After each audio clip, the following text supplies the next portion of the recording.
Ini bab berhubung dengan sukatan dan timbangan. Dengan sanadnya Imam Tirmizi meriwayatkan daripada Ibnu Abbas, katanya Rasulullah sallallahu alaihi wasallam bersabda kepada tuan punya sukat dan timbangan, tuan punya sukatan dan timbangan, sesungguhnya kamu telah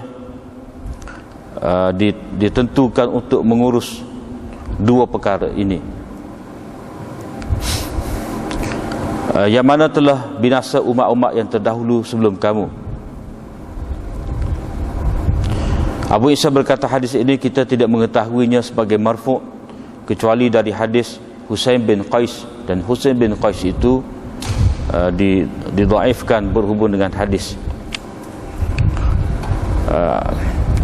Hadis ini ada juga diriwayatkan dengan sanad yang sahih daripada Ibnu Abbas tetapi secara mauquf. Ini bab berhubung dengan jualan orang yang menaikkan harga, menambahkan harga. Dengan sanadnya Imam Tirmizi meriwayatkan daripada Anas bin Malik bahawa Rasulullah sallallahu alaihi wasallam telah menjual hils, yakni selimut yang diletakkan di atas belakang unta, dan qadah, mana bekas daripada kayu. Baginda bersabda, siapakah yang mahu membeli hils dan qadah ini? Maka seorang lelaki berkata, saya mengambilnya dengan 2 dirham. Baginda berkata, siapa yang mahu mengambil dengan lebih, menambah melebihi daripada 2 dirham? Siapakah yang mahu menambah lebih daripada 1 dirham 2 kali? Lalu baginda memberikannya, lalu seorang lelaki memberikan kepada baginda 2 dirham. Lalu Nabi SAW menjual kedua barang itu kepada orang itu. Abu Isa berkata, hadis ini adalah hadis hasan.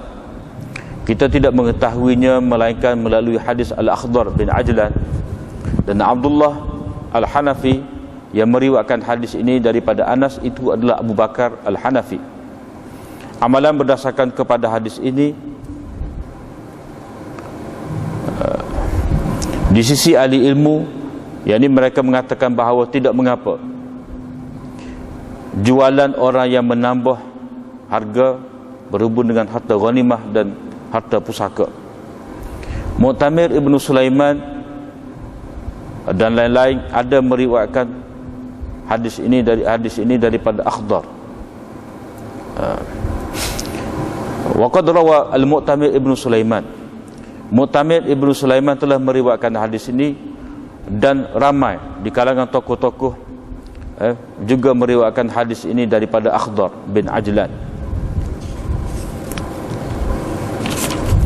Ini bab berhubung dengan menjual mudabbar, hamba mudabbar. Dengan sanadnya Imam Tirmizi meriwayatkan daripada Jabir bahawa seorang lelaki daripada Ansar telah dabbara ghulaman lahu, yakni telah mengatakan kepada hambanya itu, jikalau aku mati engkau merdeka.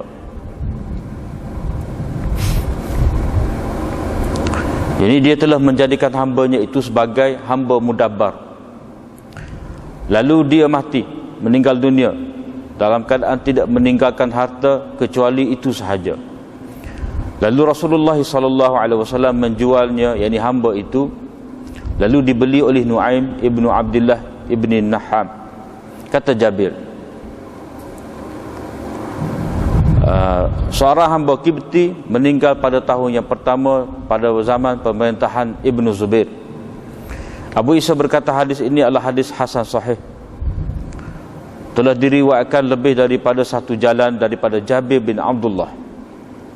Amalan berdasarkan kepada hadis ini di sisi sebahagian ahli ilmu dari kalangan sahabat Nabi SAW dan mereka yang lain, mereka mengatakan bahawa tidak mengapa menjual hamba mudabbar. Itulah pendapat Syafi'i, Ahmad, Ishaq. Manakala satu kumpulan dari ahli ilmu dari kalangan sahabat Nabi SAW melarang, yakni memakruhkan. Melarang daripada menjual hamba mudabbar itu pendapat Sufyan Ats-Tsauri, Malik dan Auza'i. Ini bab berhubung dengan larangan daripada menyambut al-buyu', yakni barang-barang yang dijual, barang-barang yang dibawa pada dari hulu, dari kampung. Riwayat daripada Ibnu Mas'ud daripada Nabi SAW, baginda melarang daripada talaqil buyu'. Di dalam bab ini diriwayatkan daripada Ali, Ibni Abbas, Abu Hurairah, Abu Sa'id, Ibni Umar dan seorang sahabat Nabi SAW. Dengan sanadnya Imam Tirmizi meriwayatkan daripada Abu Hurairah bahawa Nabi SAW telah melarang daripada disambut al-jalab. Sekiranya seseorang itu menyambutnya lalu membelinya, maka tuan punya barang itu ada pilihan apabila dia tiba di pasar. Abu Isa berkata hadis ini adalah hadis hasan gharib melalui hadis Ayub, dan hadis Ibnu Mas'ud itu adalah hadis hasan sahih. Satu kumpulan dari kalangan ahli ilmu telah melarang daripada talaqil buyu'. Itu satu bentuk penipuan. Itu pendapat Syafi'i wa ghairihi dan orang-orang lain dari kalangan ashab kita.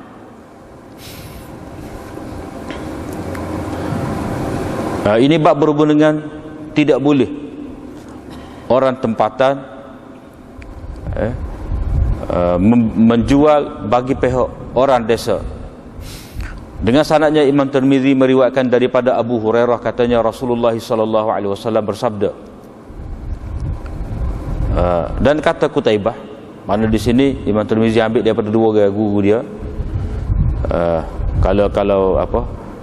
Riwayat Ahmad bin Mani', dia akan kata an Abi Hurairah qala Rasulullah. Tetapi kata Qutaibah, dia akan kata yablugh bihin nabiyya qala, mana dia menyampaikan kepada Nabi, la yabi'u hadir, tidak boleh orang tempatan menjual bagi pihak orang desa. Di dalam bab ini diriwayatkan daripada Talhah dan sahabat-sahabat yang disebutkan oleh Tirmizi di situ. Dengan sanadnya Imam Tirmizi meriwayatkan daripada Jabir, katanya Rasulullah SAW bersabda, tidak boleh orang tempatan menjual bagi orang desa. Biarkan manusia itu, Allah SWT merezekikan sebahagian mereka itu melalui yang lain. Abu Isa berkata hadis ini adalah hadis Abu Hurairah, ini adalah hadis hasan sahih. Hadis Jabir fi hadza berhubung dengan perkara ini juga adalah hadis hasan sahih. Amalan berdasarkan kepada hadis ini di sisi sebahagian dari kalangan ahli ilmu, di sisi sebahagian ahli ilmu dari kalangan sahabat Nabi SAW dan mereka yang lain, iaitu mereka melarang daripada orang tempatan menjual untuk orang desa, manakala sebahagian ulama pula mengharuskan, membenarkan, yakni orang tempatan membeli untuk orang desa. Syafi'i berkata dilarang orang hadir, orang tempatan itu menjual untuk orang desa. Kalau dia menjual maka jualan itu harus sah. Itu beberapa bab kita baca pada malam ni. Masih lagi dalam Abwabul Buyu'. Yang pertama berhubung dengan timbangan, sukatan dan timbangan. Mana di sini menunjukkan kepada tidak boleh kita tipu dalam sukatan dan juga dalam timbangan. Kalau hadis sebelum ni Nabi SAW buat surat, jadi jualan tu mestilah jelas. Kalau ada aib tu kena nyatakan aib. Kalau ada penyakit, oyak penyakit. Jual beli seorang Muslim kepada orang Muslim yang lain, mana secara jujur. Jadi bab berikut ni masih lagi ada kaitan juga dengan bab sebelum ni, iaitu orang yang berniaga ni dia jual barang dia dah. dia kena jual dengan betul, dengan tepat, seperti mana dia sebut, ataupun seperti mana yang dikehendaki oleh pembeli. Kalau dia kata buah taman ni satu gantai, maka gantai tu kena gantai ya betul-betul lah, bukan kata lapik tebal dalam tu. Kalau dia kata hak ni 2 kilo, hak ni dia kata 2 kilo, maka kena betul-betul 2 kilo. Begitu juga orang bila pembeli nak banyak mana, maka kita kena sukat ataupun timbang dengan tepat, dengan betul. Jadi sukatan dan timbangan ini mengikut yang berada di zaman Nabi sallallahu alaihi wasallam. Kalau kita lah ni guna digital lah, lebih tepat lagi, lebih selamat. Tapi itu pun orang boleh set pula, mana kalau nak tipu ni boleh tipu ke mana pun. Jadi Nabi sallallahu alaihi wasallam pesan, mana kena beringat ni kepada penjual-penjual ni, mana ashabul mikyal wal mizan, maknanya orang nego dengan sukat ni, orang nego dengan sukat. Kali dia nego dengan topok, nak dia longguk, mana dia longguk ni gini, mana pilihlah nak mana-mana. Jadi hak tu kalau dia longguk, dia kira mudah. Jadi kepada orang yang jual secara timbang dan sukat ni, dia kena jujur, tidak boleh dia kelong tipu. Nabi SAW kata, sesungguhnya kamu telah dijadikan sebagai penentu dalam 2 perkara. Mana kamu dalam jual beli ni kamu menggunakan timbangan yang mana semua setuju lagu tu. Jadi atas kamulah untuk menyempurnakan ataupun tidak, terpulang kepada kamu.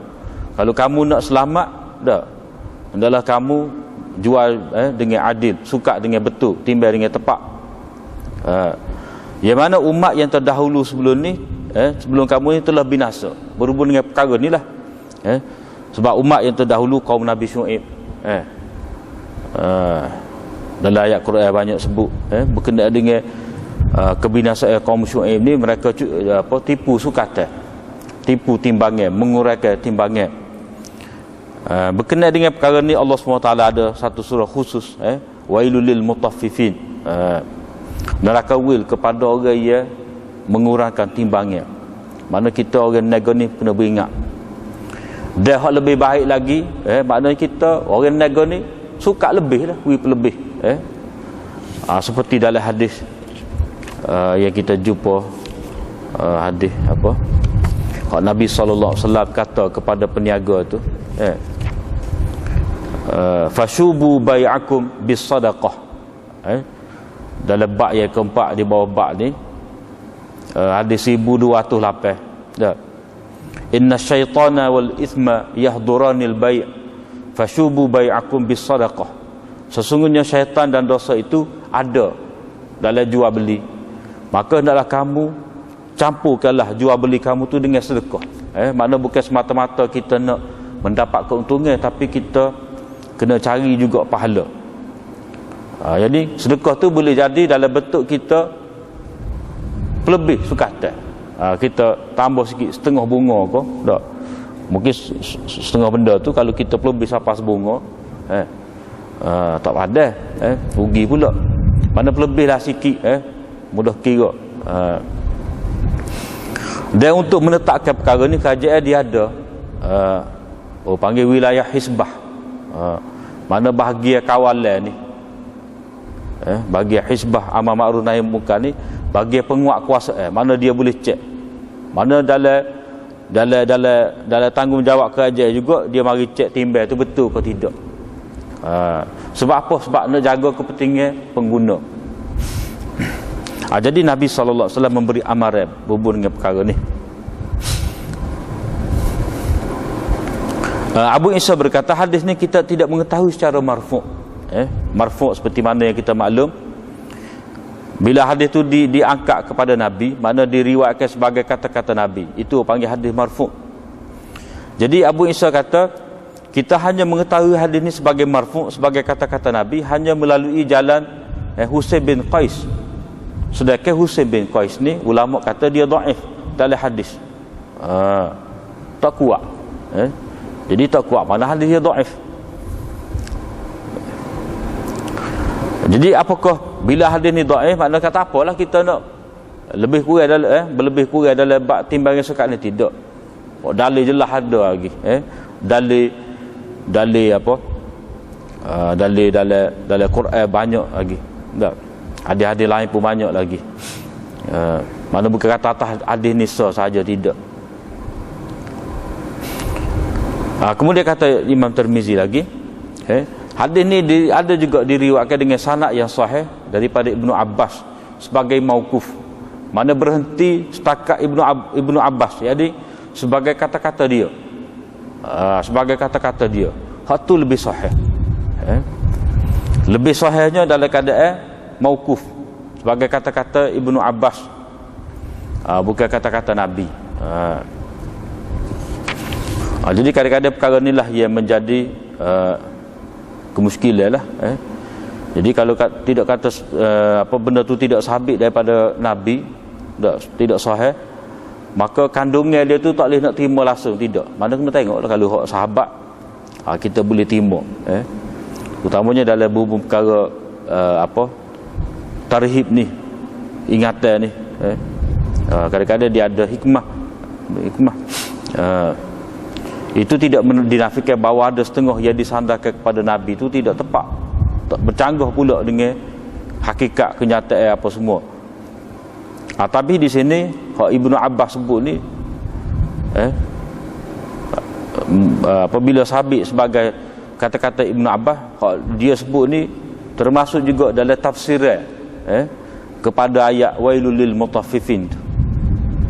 Mana ini tafsir sahabi bagi ayat wailul lil mutaffifin. Cuma dia dhaif tu dari sudut sebagai kata-kata Nabi tu dhaif, tetapi sebagai kata-kata Ibnu Abbas tetap betul, tetap sahih.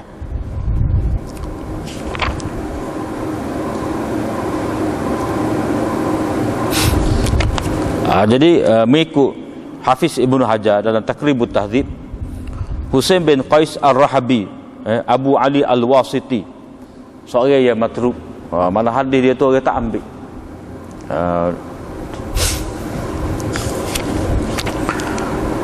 Ini bab berhubung dengan jualan orang yang menambahkan harga. Jadi dalam hadis ni Nabi SAW jual pelapik, kain pelapik yang diletakkan di atas unta. Nabi tolong jual. Siapa dia nak beli ni? Hils dan qadah. Yang ni bekas air, minuman.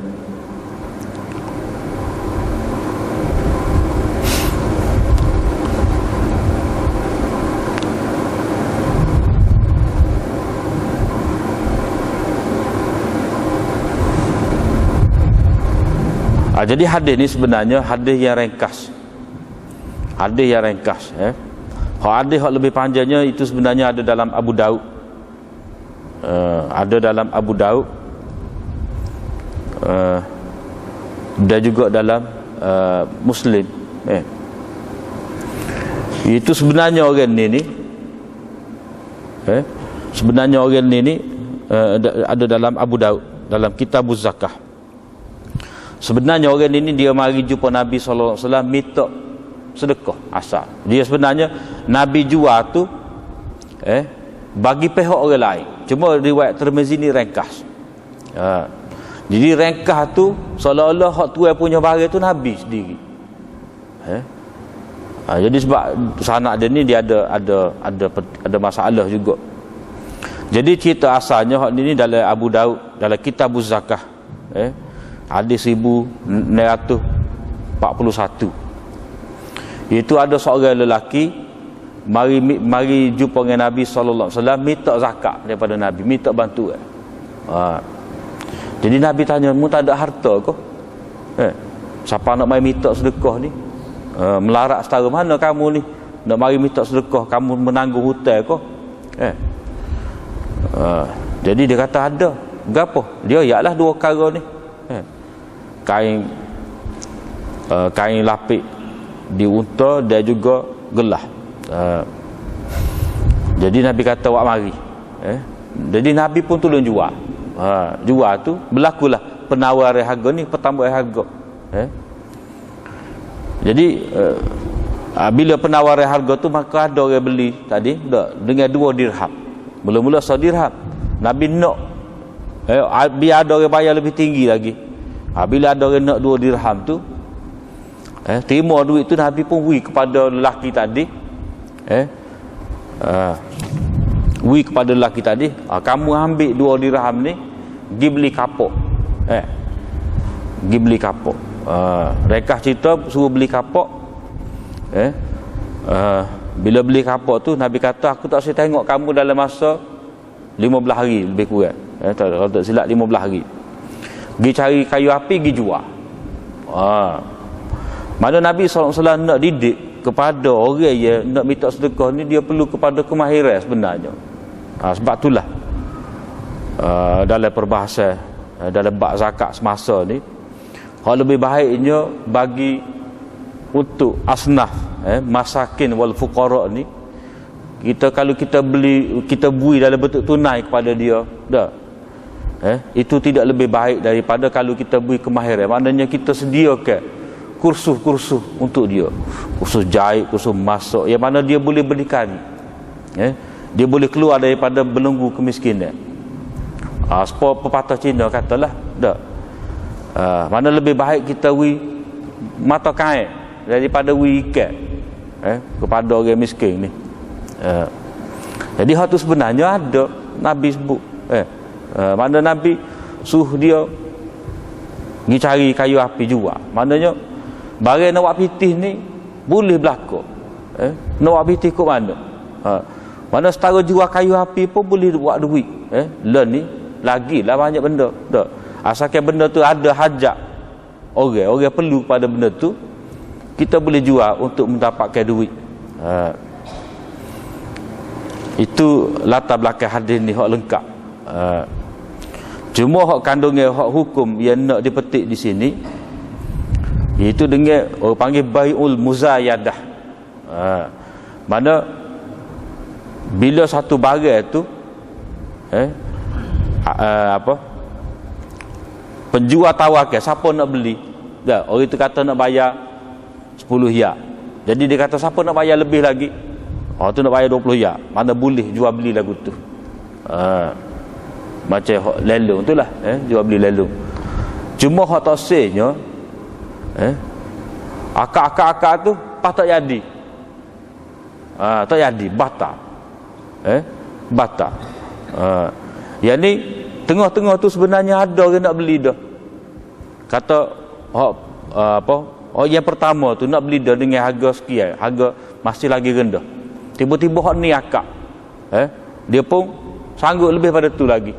Hak ni pun akak lagi, akak akhir sekali waktu kata tak ada jual. Jadi dia nak mendapatkan harga asal hak balik tu tak boleh. Itu satu bentuk penipuan. Tak boleh.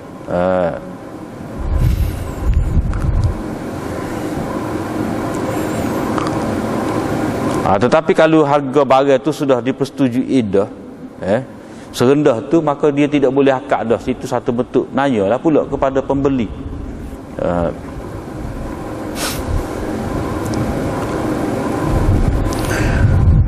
Mana di sini Nabi SAW dia kira barang lagu ni tak padan dengan harga ni. Mana kadang-kadang penjual ni dia tidak tahu harga semasa, kita kata. Lan ni orang jual benda tu berapa. Jadi kalau dia jual dengan rendah sangat, mungkin satu pihak kata kena jual lebih lagi ni. Ataupun kadang-kadang setengah orang ni dia jual barang lagu ni tak. Kita kata barang dapur. Orang jual barang dapur ni orang terdesak. Orang terdesak nak bayar hutang tak, nak bayar bil api merah tak, nak bayar yuran anak sekolah, tak ada arah. Dia kutip mana ada rumah dia tu, dia pergi jual.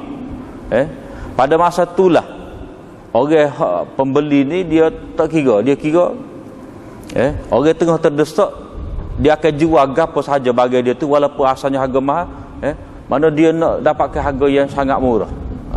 Jadi kadang-kadang tak pandai naya kepada orang yang terdesak tu. Ini seolah-olah macam kita eksploitasi kadang dia yang tersempit tu.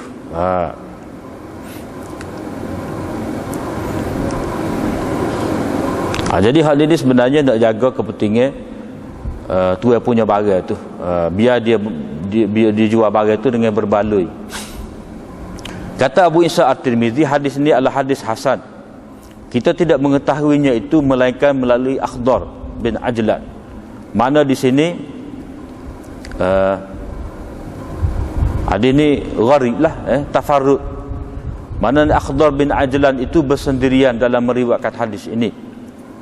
Itu yang pertama. Yang kedua, Abdullah Al-Hanafi dalam sanad tu, itu adalah Abu Bakar Al-Hanafi. Bagi setengah ulama seperti Ibnul Qattan, dia kata Abu Bakar Al-Hanafi ni majhul, tak tahu siapa dia. Walaupun ada nama Abdullah, tak, Abdullah ni Abdullah belaka kalau pakai bahasa hamba Allah belaka. Abu Bakar masih lagi kunyah. Jadi nama dia siapa dia tidak dikenali. Jadi bila tidak dikenali, maka hadis tu dhaif lalu dah. Hadis tu dhaif lalu.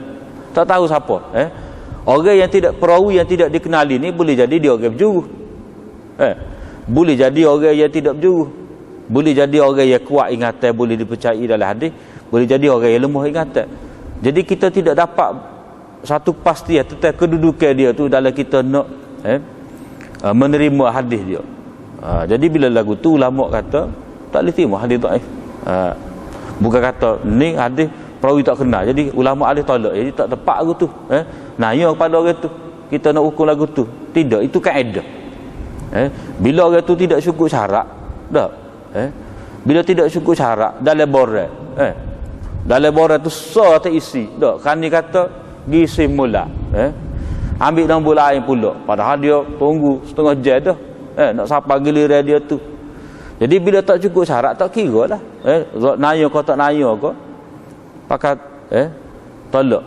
Begitu juga kaedah dalam hadis ni, kalau perawi itu tidak dikenali, kita kena tepi-ketepikan riwayat dia tu. Ataupun kita kena cari, tolong cari ada sanad, adakah terdapat hadis-hadis sanad-sanad yang boleh menyokong dia. Jadi di sini hadis ni kalau kira tafarrud berseorangnya Al-Akhdar bin Ajlan. Jadi hadis ni sebenarnya dengan lafaz ini hanya diriwayatkan secara marfu' oleh Al-Akhdar ni. Jadi hadis ni kira-kira gharib. Gharib.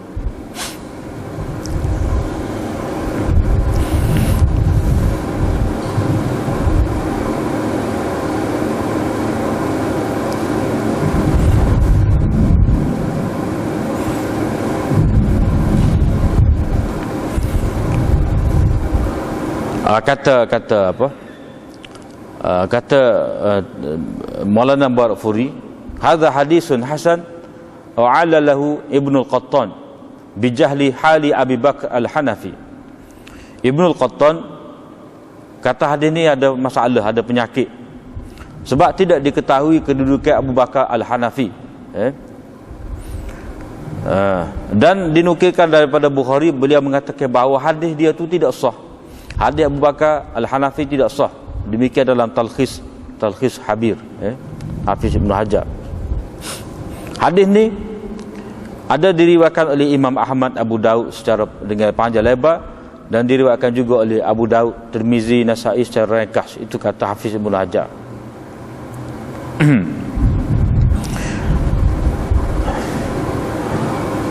Kemudian hadis ni juga diriwayatkan oleh Al-Mu'tamir Ibn Sulaiman.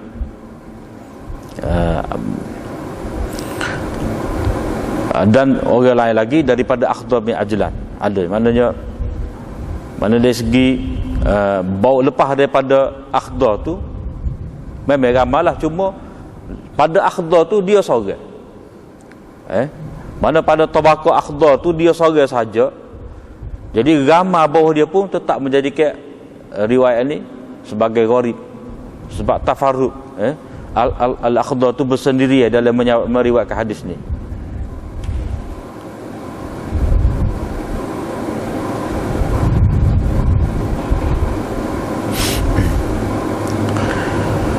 Jadi amalan mana ulama beramal juga dengan hadis ni. Di sisi setengah ulama dia terima hadis ni. Tidak mengapa jual beli muzayadah ni berhubung dengan harta ghanimah dan mawaris, mana boleh penaik rega ni. Yang ni berhubung dengan harta ghanimah dan harta mawaris.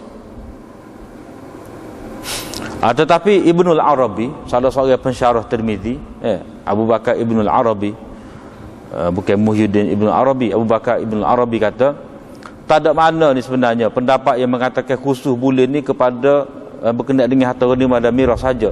Sebab bab ni masalah ni luas. Maknanya hadis-hadis berhubung dengan perkara ni boleh jual muzayadah tu dia luas. Tapi apa setengah ulama kata hanya boleh pada ghanimah saja, pada harta pusaka saja. Itu kritikan Ibnul Arabi kepada setengah daripada ulama ni. Cuma kita boleh nak tolong jawab bagi pihak ulama yang mengatakan khusus boleh jual beli muzayadah ni berhubung dengan harta ghanimah dan mawaris ni. Itu sebabnya orang jual satu barang dengan menaikkan harga ni dalam bab ghanimah dan mawaris ni, biasanya harta-harta tu panggil harta kimi, harta kimi, bukan harta misli. Mana benda orang jual beli ni harta yang ada pada manusia ni dia ada dalam dua bentuk. Harta misli, mana harta misli ni mana barang tu kita boleh jumpa lagi kedai. Hak seperti tu ada orang jual. Kalau kata handphone siri ni dak. Siri B524 ke dak.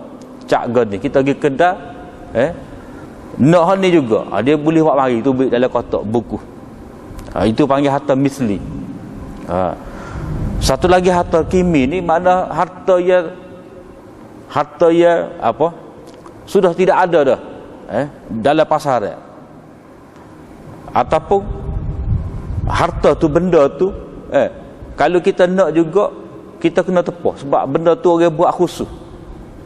Edisi terhak, edisi terhak, maknanya jen ni dah kata satu syarikat ni dia waktu ambil 10 butir je, 10 butir je. Jadi itu panggil harta kimi, mana barang antik lah. Kalau barang lama tu antik. Mana hal ni dia boleh jadi naik harga sebab benda tu dia kira payah nak jumpa, barang langka, barang rare. Jadi dalam bab ni maknanya boleh kita nak muzayadah sebab barang payah jumpa. Kalau barang misli barang misli kita nak akad harga orang akan lari lalu pergi cari barang ni ada boleh tak nak cari, kita boleh dapatkan lebih murah lagi. Apa perlu kita nak bayar lebih je. Jadi biasanya harta ghanimah ni harta jenis harta kimi lah, harta senilai. Begitu juga harta saka ni, harta saka striker zaman Jepun dulu, sebab tak ada dah periuk temaga dah tepak sirih ke apa semua tu, barang tu barang tak ada dalam ni. Jadi kalau benda-benda ni nak akad rega, ikut orang nak beli munasabah. Kalau hak barang biasa ni misli ni tak perlu diakad. Atas alasan inilah ulama mengatakan bahawa boleh jual beli muzayadah ni dalam harta ghanimah dan harta mawaris. Yang ni berhubung dengan harta kimi, tidak harta misli. Ini bab berhubung dengan bai'il mudabbar, jual beli hamba mudabbar. Ni kalau kira zaman ni tak ada hamba dah.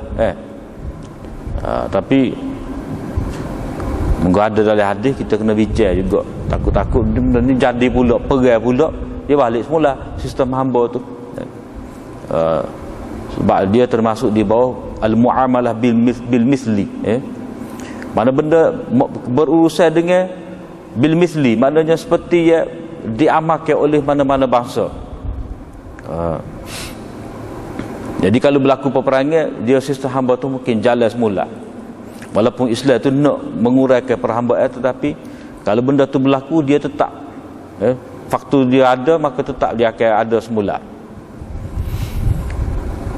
Jadi yang dikatakan hamba mudabbar ni, mana tuai dia kata, kalau saya meninggal dunia, maka kamu merdeka. Mana selama saya ada ni, saya nak guna lagi lah khidmat kamu ni. Tolong basuh baju dah, picik-picik, beli barang gapo, ikutlah gaul seming, kita nak guna dia. Jadi kata kita kepada dia, lepas saya meninggal dunia, kamu merdeka.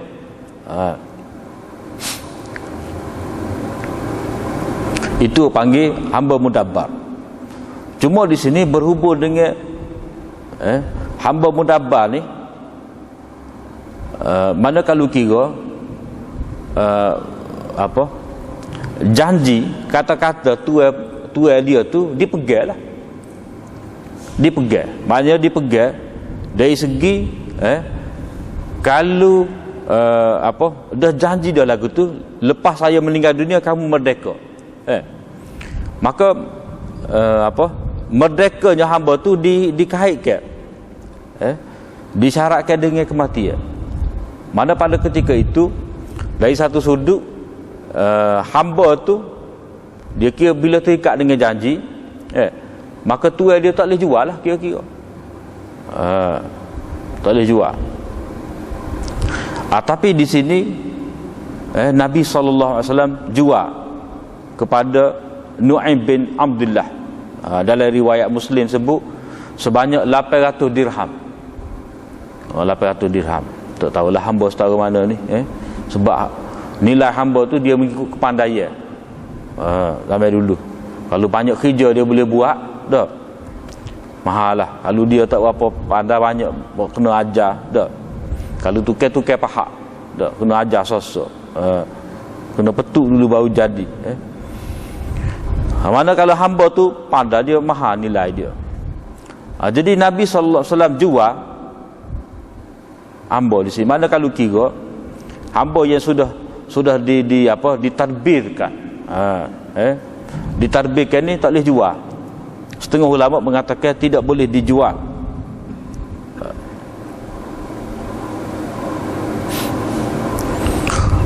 Tetapi mengikut Imam Syafi'i, Imam Ahmad dan Ishaq, mengatakan boleh jual.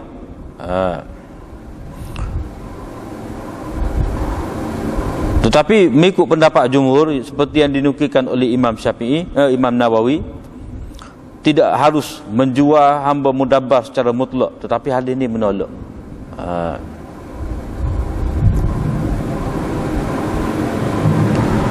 Bagi setengah pula, dia kata hak Nabi jual ni sebab apa? Sebab orang tu ni dia nak tarbih harta hamba dia ni, nak memudabbarkan, menjadikan hamba ni sebagai hamba mudabbar.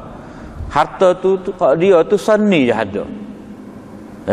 Mana tak ada kambing ke, biri ke, unta ke, kebun ke, tak ada. Dia ada hak nisa je.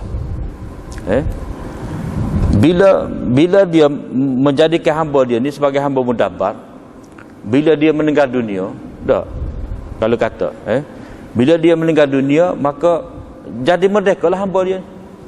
Bila merdeka, maknanya anak-anak dia tu ataupun waris dia tu tak ada harta lah, sebab hamba-hamba ni harta.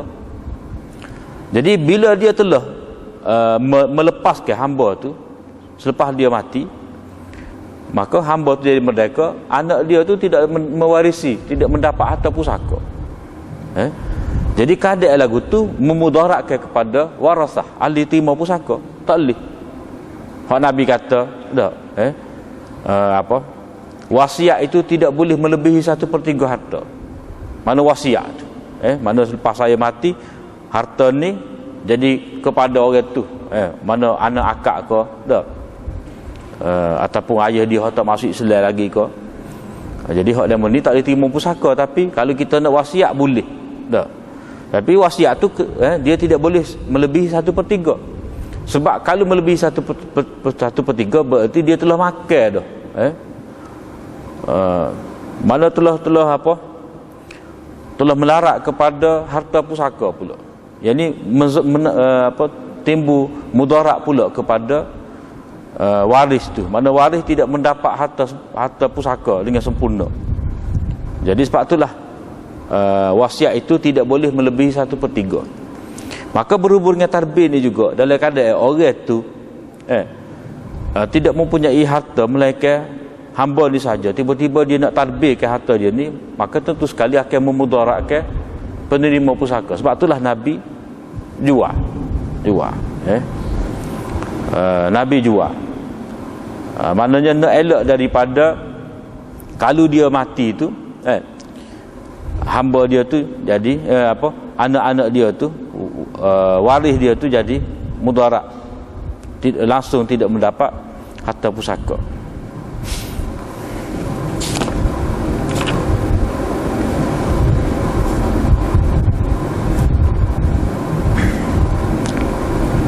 Kemudian Imam Tirmizi kata hadis ni adalah hadis hasan sahih, tetapi ada diriwayatkan lebih daripada satu wajah, lebih daripada satu jalan daripada Jabir bin Abdullah.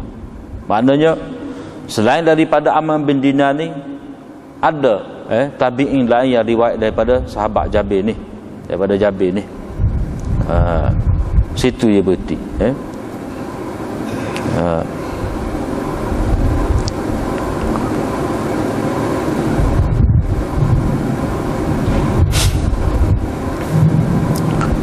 Bawah ni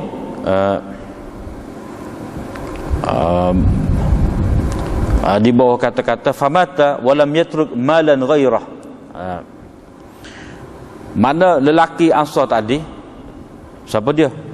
Nama dia panggil Abu Mazkur Al-Ansari. Abu Mazkur Al-Ansari ni dikatakan mati. Dia tidak meninggalkan sebarang harta melainkan hamba tu tadi. Kata Aini dalam Umdatul Qari syarah Bukhari dia, ini di antara perkara, di antara kesalahan yang dinisbahkan kepada Sufyan ibnu Uyainah. Mana di sini ada lafaz famata lalu meninggal dunia ni. Ini lafaz ni, ini satu waham kesalahan yang dikatakan oleh ulama berpunca daripada Sufyan ibnu Uyainah. Mana waham di sini, mana hadis ni dengan mata ni maklul, ada illah penyakit. Cuma kalau kita tengok zahir, tak ada masalah ni. Orang baik-baik saja, orang sikoh saja. Ibnu Abi Ummah, Sufyan ibnu Uyainah dah. Jadi macam mana ia dikatakan sebagai dhaif mata ni? Jadi di sini kata Al-Aini, ini kesilapan yang berpunca daripada Ibnu Uyainah, makna dia tersalah. Dalam masalah ni kita kena faham bahawa perawi kalau dia imam tidak kata dia selamat daripada tersalah. Mana nak kata perawi ni tak salah langsung, tidak waham langsung, tidak keliru langsung, itu mustahil. Mana mungkin ada lagu tu. Jadi mana kalau berlaku waham di kalangan perawi itu benda yang biasa, tetapi tidaklah menjadi kebiasaan bagi dia. Kalau dia tu salah seumur, maka dia tu tidak dikatakan sebagai perawi yang dhabit. Mana banyak salah, banyak kesalahan, banyak waham, banyak percanggahan dengan perawi yang siqah, maka sifat dhabit dia tu, ketepatan dia tu, ingatan dia jadi tidak kuat. Jadi sudut tu dia lemah. Jadi sini Ibnu Uyainah dia salah sikit ni ya. Dia pergi sebut mata. Mana Abu Mazkur tu dia kata meninggal dunia, padahal tidak meninggal dunia. Tidak meninggal dunia lagi. Jadi famata walam yakun sayyidu mata, padahal tuai dia tu tak mati lagi, seperti yang dijelaskan dalam hadis-hadis sahih yang lain.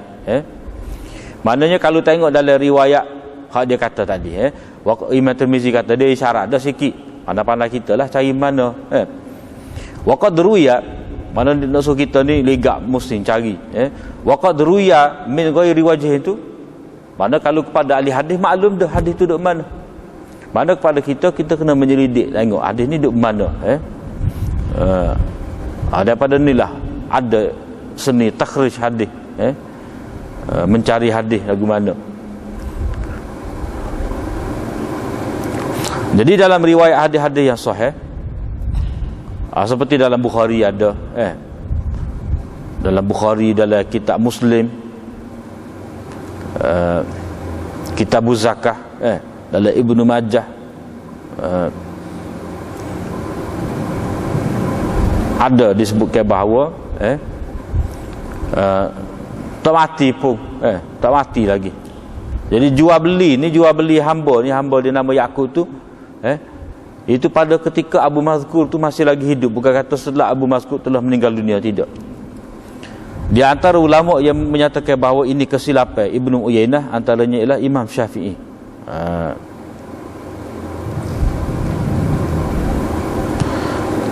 Begitu juga Baihaqi kata, wa qad ajma'u ala khata'i Syarik fi dzalika.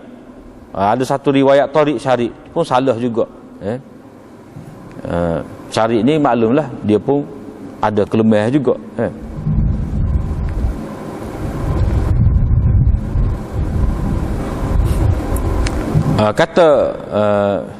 Kata Syekhuna,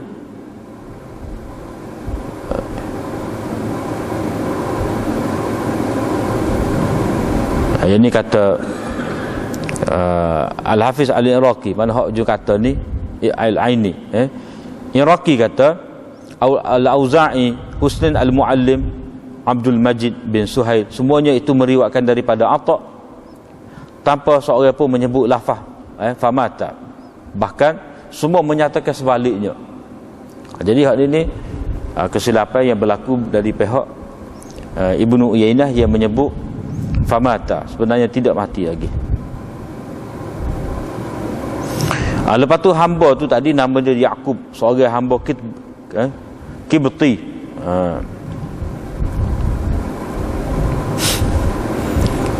Jadi hadis ni hak sanad ni dengan matan ni hak matan ni memanglah waham, salah, dhaif matan ni. Tapi ada lagi hak lain. Hak Imam Tirmizi kata waqad riwayat min ghairi wajhin, ada diriwayatkan lebih daripada satu wajah. Takut-takut kita kata macam mana Tirmizi boleh kata hadis ni hasan sahih, padahal di sini semua ulama kata keliru Ibnu Uyainah. Maka Imam Tirmizi dia isyarat ada diriwayatkan waqad riwayat an ghairi wajhin, itu ia isyarat bahawa matan di sini memanglah dhaif, tapi lain tu hadis Jabir melalui orang lain itu hak sahihnya, hak hasan sahih. Sini memang dhaif. Yang ni hadis ni ada diriwayatkan oleh Bukhari, Muslim, Ibnu Majah, Ahmad dan lain-lain, termasuk juga Nasa'i. Ini bab berhubung dengan larangan daripada menyambut bagai-bagai al-buyuk. Masuk buyuk ni, buyuk tu masdar, jamak pada masdar. Ia disambut tu adalah bagai, bagai. Bagai tu bagai, bukan kata perbuatan. Jadi dalam bahasa Arab biasa, isim maf'ul disebutkan sebagai isim maf'ul itu diungkapkan dengan lafaz masdar. Masdar dengan makna isim maf'ul. Dalam Quran pun ada, la taqtulu sayda wa antum hurum. Jangan kamu bunuh sayda. Jangan kamu bunuh sayda. Sayda tu masdar kepada sada yasidu. Maksudnya al-masid, tak boleh bunuh binatang yang diburu dalam keadaan kamu berihram. Jadi sambut di sini sambut bagai. Jadi yang dimaksudkan dengan sambut bagai ni al-mabi'ah al-majlubah, mana bagai yang dibawa oleh orang desa ke kota, orang desa ke kota. Mana orang kampung ni dia buat bagai, dia jual apa, dia nanai gapo-gapo dah. dia pun pergi atas nak mari jual di pasar besar, nak jual di kota. Tiba-tiba orang di kota dalam bab berikut hadir dia panggil, orang di kota ni dia nak sekat di tengah jalan, mana dia nak pitah. Dia kata kepada orang desa ni, kata ginilah jual kita lah, kita ambil dengan harga hak munasabah, sebab barang ni ni di bandar ni jatuh harga dah, kita kata jatuh harga dah. Jadi itu satu bentuk penipuan. Jadi mana bila lagu tu orang peniaga petani tadi hak mari daripada desa tadi terpaksa jugalah jual dengan harga yang sangat murah. Bila sangat murah, mana rugilah dia, tak pada dengan penak lelah dia, titik peluh dia tu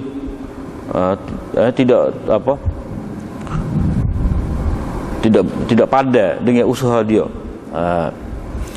Jadi tujuan Nabi SAW lari di sini iaitu untuk elak daripada mudarat kepada al-bai', mana penjual tu orang desa lah, nak elak daripada mereka ni ditipu. Di sini Imam Marafuri dia ambil daripada Majma' Bihar, Majma' Biharil Anwar, ni kamus hadis, iaitu orang bandar dia sambut orang Badui sebelum dia sampai di kota, dan dia memberitahu bahawa barang yang dia bawa tu rugi dah, mana rendah dah, jatuh dah harga. Jadi dengan cara menipu. Jadi tujuan dia kata lagu tu, makna dia kata barang ni tak ada harga dah ni dah. Tujuan dia nak mendapatkan dengan harga murah lah. Tu maksud sebenarnya. Jadi Nabi SAW lari daripada disambut orang desa ni. Mana sambut tu maknanya kita potong dia, nak elak mudarat daripada dia, nak elak daripada mereka tu ditipu. Begitu juga nak jaga kepada pengguna. Mana pengguna ni moga maklum dah, kalau pengeluar tu, kita kata petani tu sendiri mari jual di bandar dah. Umumnya kalau tuan punya barang tu jual sendiri barang dia, harga tu rendah. Mana pengguna boleh mendapatkan barang tersebut dengan harga yang munasabah, tidak kata mahal. Sebab apa? Sebab kalau kau sambut tadi, mana dia sebagai orang tengah, tak, tentu dia akan jual dengan lebih mahal. Barang harga roya dia tak jual neria, tak, untung 3 kali ganda. Jadi hak pengeluar asal dapat sikit, jadi dia potong. Jadi dengan pengeluar tu tadi, petani tadi jual sendiri, maka pengguna lain dia akan mendapat harga yang lebih murah. Itu hak uruf yang berlaku.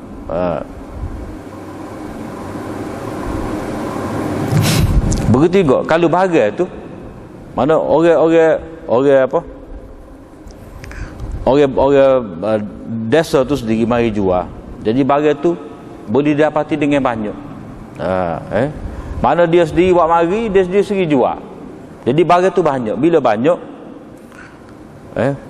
orang desa ni dia boleh jual dengan harga yang sepatutnya dia jual. Sebab orang tu ada jual, orang ni ada bawa, jadi dia tak boleh nak terlalu meninggikan harga. Sebab barang ni ada orang ada belakang dah. Ada orang jual belakang dah. Kalau kata orang tengah pergi beli, dak, mungkin pada ketika tu barang tu tak ada, dia susuk barang, dia sorok, barang. Jadi bila sorok barang, orang cari barang tu tak ada, maknanya permintaan atas barang tu tak ada. Lepas tu barang tu sendiri, permintaan atas barang tu tinggi, dalam keadaan barang tu bila disorok dah, jadi tak ada lah dalam pasaran. Mana dalam sipir dia Bila permintaan tinggi, penawaran rendah, maka di situlah harga akan naik meningkat. Bila harga naik meningkat, maka hak nayanya pengguna. Sebab itulah perbuatan menyorok ni susuk barang dosa, dosa mengganggu sistem perdagangan manusia. Jadi tujuan syariat buat lagu ni nak jaga kepentingan semua tu, semua.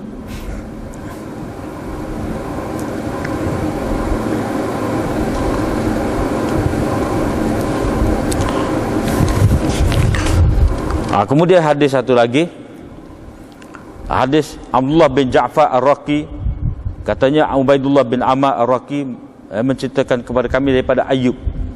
Jadi hadis ni Imam Tirmizi kata gharib, hasan gharib, daripada Ayub, yakni Ayub As-Sakhtiyani gharib. Sebab apa gharib? Sebab ulama ada pertikaian berhubung dengan Abdullah bin Ja'far Ar-Raqi ni, ada pertikaian. Di antara sebabnya dia berubah fikiran dia tu, celaru sedikit di akhir usia. Tapi kandungan tu tak ada masalah. Jadi Imam Tirmizi kata gharib sebab dia kata gharib ni min hadis Ayub. Gharib daripada hadis Ayub, maknanya berlaku gharabah itu kepada Ayub. Maknanya hak ambil daripada Ayub ni hanyalah Ubaidullah bin Amr Ar-Raqi. Mana Imam Tirmizi kata hanya diketahui melalui Ayub. Maknanya hak ambil daripada Ayub hanyalah Ubaidullah bin Amr Ar-Raqi. Itu mengikut Tirmizi. Sebab tu dah dikata hadis ni gharib. Tetapi mengikut kajian yang dibuat oleh ulama sebenarnya hak Imam Tirmizi kata tu mengikut dia tahulah gharabah, ada gharib.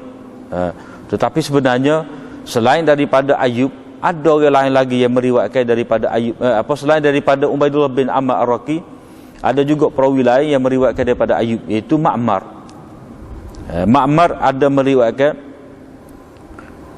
daripada Ayub, seperti yang terdapat di dalam Musnad Ahmad. Maknanya bila daripada Ayub tu ada dua orang pula, maka tak adalah gharabah itu.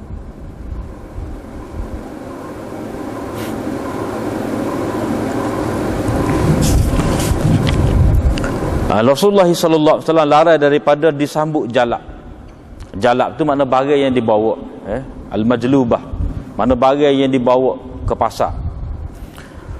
Jika disambut oleh seseorang lalu dia beli, dia beli, mana orang tengah tu beli, insan tu mana orang tengah, lalu dia beli, maka tuan punya barang, yang ni orang desa tu tadi, dia berhak mendapat khiyar. Mana dia ada pilihan, mana pilihan dia ke mana? Nak batal jual beli tadi, nak batal jual beli, maknanya dia kata saya nak semula barang saya, ambil piti hawa ni, saya nak semula barang saya. Mana dia nak jual sendiri. Yang ni bila dia mari pasar tu, mana dia pergi cek, dia kata tadi barang ni tak ada rega dah di pasar. Jadi dia pergi cek sendiri senyap-senyap, ataupun dia hantar wakil dia. Rupa-rupanya tidak seperti yang dikhabarkan oleh, tidak seperti yang dikhabarkan oleh orang tengah tadi. Mana pada ketika itu dia tertipu. Bila dia tertipu, maka dia berhak mendapat khiyar. Khiyar ghaban dia panggil, khiyar kerana ditipu. Dia berhak mendapat barang dia balik, mana dia boleh jual sendiri.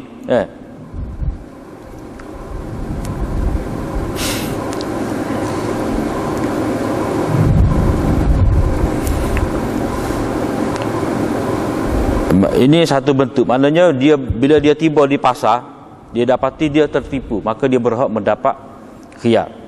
Tetapi bila dia dapati di pasar, dia pergi pasar tu, maknanya dia tidak ditipu sebenarnya, betul, tapi dia nak untung lebih sikit. Tak. Maknanya kalau dia jual sendiri, mungkin dia boleh hakak sikit juga. Dia berhak kau tidak mendapat khiyar pada ketika itu, yakni pada ketika dia tidak ditipu. Itu ada khilaf. Ada setengah ulama kata tidak boleh. Sebab apa? Sebab boleh khiyar ni kerana khiyar ghaban, kerana dia ditipu. Tetapi ada ulama kata tetap boleh. Sebab apa? Sebab di sini mutlak sebut khiyar. Mana dia bila dia tiba di pasar, mana dia ada pilihan lagi untuk membatalkan jual beli yang pertama tadi, jual beli dia kepada orang tengah tadi. Jadi tak kira sama ada, mana bila sebut mutlak bil khiyar tu tak kira sama ada dia ditipu ke ataupun tidak ditipu, tetap dia ada hak tadi.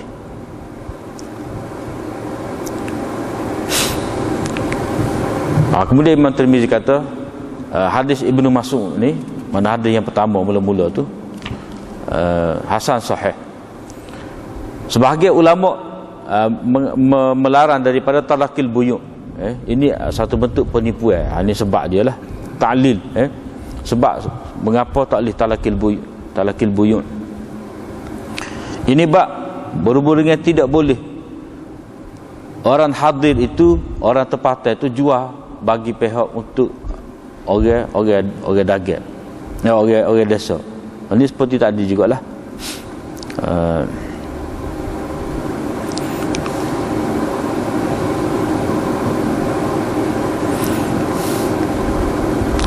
Imam Nawawi kata di sini, hadis-hadis ni menunjukkan mengandungi pengharaman jual orang tempatan itu untuk orang hadir, untuk orang desa. Itu pendapat Syafi'i dan ramai ulama. Ashab kita kata yang dimaksudkan di sini ialah orang yang mari daripada kampung ni, ataupun mari daripada negeri lain. Mari daripada negeri lain bawa barang yang mana semua orang nak barang tu, dia nak jual dengan harga semasa. Tiba-tiba orang tengah ni nak beli, nak bolok benda tu. Jadi bila orang tengah tu beli tak, jadi atas orang tengah tu pula lah yang menguasai harga barang tu. Jadi benda sebenarnya boleh jual dengan murah, tiba-tiba jadi terlampau mahal.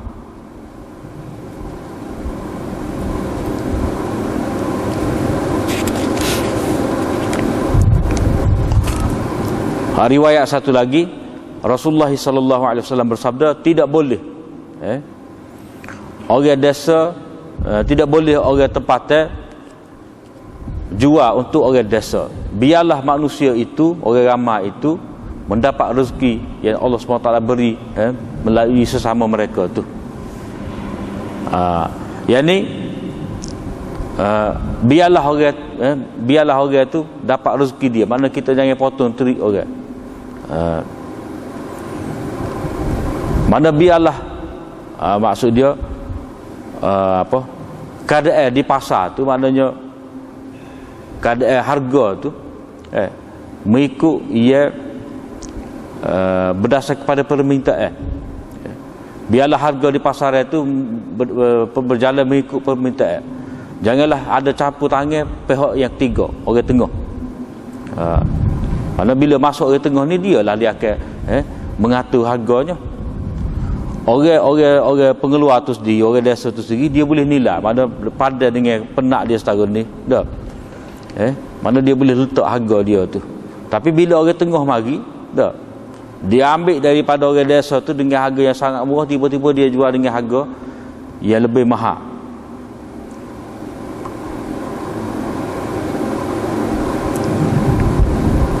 Yang ni bila orang desa tu jual sendiri barang dia, jual sendiri tanpa orang tengah, mahak biasanya dia boleh jual dengan harga murah lah. So yang kedua, bila barang tu dijual dengan harga yang murah oleh orang desa sendiri, maka orang ramai boleh mendapat harga yang murah juga.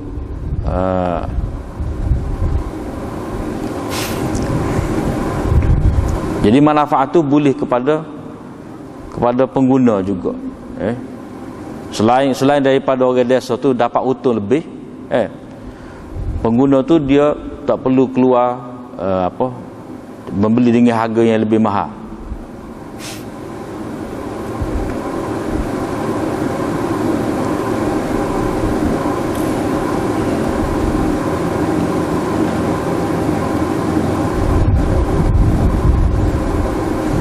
Begitu juga orang desa ni dia tidak perlu waktu bit pitih untuk bayar upah kepada orang tengah tu. Orang ambil komisen tu lah. Mana di sini galakkan daripada Nabi SAW suruh kita ni jual sendiri. Jual sendiri. Mana tidak perlu orang tengah. Jualan langsung. Tapi kejualan langsung dah ni kau mahal ada. Sebab dia ada sistem dia tu. Dah bunyi direct sellingnya tapi dia banyak perkara. Jadi direct selling ni mahal pula pada hak biasa. Sepatutnya hak direct selling ni rendah. Jadi hak tujuan hadis ni semua nak suruh orang ramai mendapatkan barang dia nak tu dengan harga yang berpatutan. Begitu juga penjual dia dapat untung yang munasabah dengan penak lelah dia menghasilkan barang tu. Jadi dalam konteks ni boleh amal dengan hadis ni, iaitu hak kajian buat tu lah pasar tani dah. Mana petani tu sendiri mari jual barang dia. Konsep pasar tani tu tapi pasar tani ni dia pasar malam pula. Lari masuk asal.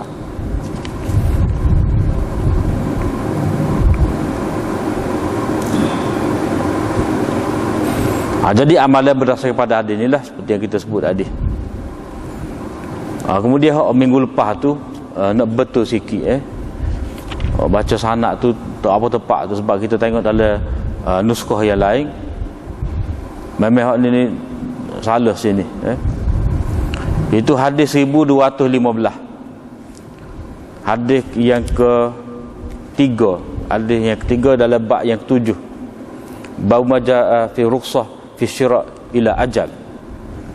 Haddatsana wa bihi qala haddatsana Muhammad ibnu Bashar qala haddatsana ibnu Abi Adi an Hisham al-Dastawai an Qatada an Anas qala haddatsana Muhammad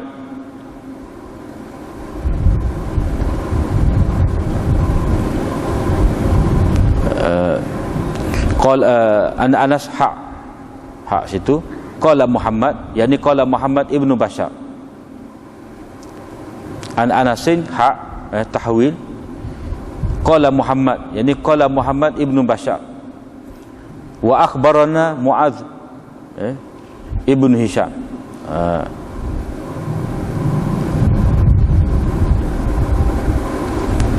Maknanya qala Muhammad wa akhbarana Muadz ibnu Hisham.